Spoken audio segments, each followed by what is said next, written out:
साक्ष्य तो ये भी है कि जब कांग्रेस की सरकार थी तब भी वो चाहते थे कि एयर इंडिया का डिसइन्वेस्टमेंट हो जाए। आपके टाइम पे नहीं हो पाया, बीजेपी अपनी पीठ थपथपा रही है, हमने कर लिया।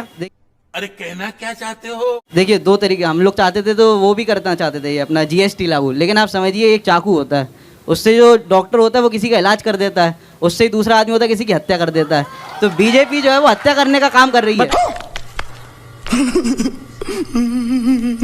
बताइए रुचि जी। देखिए, पहली बात तो ये कि निजीकरण में कोई गलती नहीं है। अगर हमें निजीकरण से लाभ मिल रहे हैं तो निजीकरण करने में कोई बुराई नहीं है। ये फंस गया सीएम। और रही बात एयर इंडिया को प्राइवेटाइजेशन करने की, तो वो एयर इंडिया को 1951 में नेहरू सरकार ने ही टाटा जी से लिया था, वो उनकी ही थी। ऐसा नहीं है कि वो सरकारी थी। आप सरकारी कंपनी बताइए जिसका निजीकरण किया गया हो। अच्छा, हमको सिखा रिया है। नेहरू जी ने तो आज़ादी भी ली थी, तो आपके वो भी अंग्रेजों को वापस दे देंगे। अभी मजा आएगा ना भिड़ो। वो भी आपने कॉन्ट्रैक्ट बेस पर ही ली है, पूरी लड़के नहीं ली है। साले को बम से उड़ा दूंगा एक बार हाथ में आ जाए तो। एक सेकंड। हाँ जी, क्या कह रही हैं?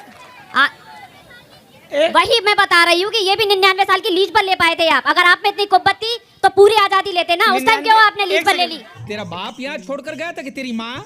99 साल की लीज पे? हाँ, ये जो आजादी हुई है ये 99 साल की लीज पर है।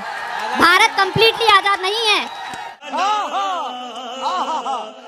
एक सेकंड। अरे ये बहुत बड़ी बात कह रही हैं। 99 साल की लीज थोड़ा एक्सप्लेन करेंगे? जी हाँ, आप इतिहास के पन्ने उठाकर देखिए। उस टाइम पर जो ब्रिटिश सरकार में जो नेता थे, मैं बता रही हूँ।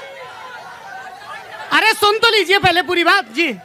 जब स्वतंत्रता की बात चली और स्वतंत्रता आंदोलन चल रहे थे, तो आदरणीय नेहरू जी और महात्मा गांधी जी जब आगे थे, तो अबे जल्दी बोल, कल सुबह पनवेल निकलना है। तो सरकार देना नहीं चाह रहा था ब्रिटिश क्राउन, और उन्हीं की ही शपथ ली गई थी। क्योंकि उस टाइम पे इलेक्शन नहीं हुए थे। नेहरू गांधी ने किसकी शपथ ली थी? ब्रिटिश क्राउन की शपथ ली थी, ना कि भारत के संविधान की शपथ ली गई थी। ये मुख्य प्रधानमंत्री पहले बन गए थे। 1951 में चुनाव हुए, उसके बाद फिर पार्टी बनी, तब जाके अपना संविधान लागू हुआ था। और ये उस टाइम पे आपको भी पता होगा, आज के प्रधानमंत्री जब शपथ लेता है तो वो भारतीय संविधान की शपथ लेता है। नहीं, वो लेकिन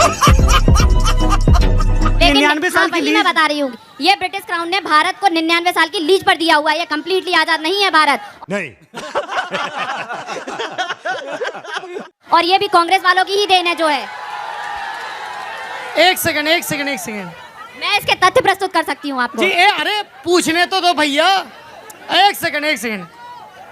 रुचि पाठक भारतीय जनता युवा मोर्चा की प्रवक्ता लल्लन टॉप अड्डे के मंच पर ये कह रही हैं कि हमें बरतानिया हुकूमत से, ब्रिटिश क्राउन से 15 अगस्त 1947 को जो आज़ादी मिली है वो 99 साल की लीज पर है।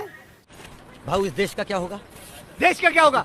पहले मैं खुद तो बन जाऊं, फिर बाद में देश को बनाऊंगा। और वैसे भी तू देश का चौधरी लगता है साले। कहाँ लिखा है ये? मैं आपको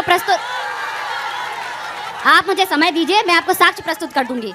क्योंकि ये अगर इतनी बड़ी बात है, ये तो बिल्कुल। आज तक किसी प्रधानमंत्री ने इसका जिक्र नहीं किया, ना भाजपा के, ना कांग्रेस के, ना दूसरे दलों के। किसी संविधान विशेषज्ञ ने इस बात का जिक्र नहीं किया। ब्रिटेन ने इसका जिक्र नहीं किया, भारत ने नहीं किया। हालांकि कुछ यूट्यूब के वायरल वीडियोस में कहीं की ईंट कहीं का रोड़ा जोड़ के ये थ्योरी चलाई जा रही है, पर इसका कोई साक्ष्य नहीं है। हम मालूम है, तेरे बाप को मत सिखा। चल कंट्रोल। तो आप समय दीजिए ना, इसको प्रस्तुत किया जाएगा। और अगर तुम लोग नए हो तो सब्सक्राइब करो। वो जो लाल वाला बटन है उस पर फूट फेंक के मारो या फिर मोमबत्ती, मुझे नहीं पता, बस क्लिक हो जाना चाहिए।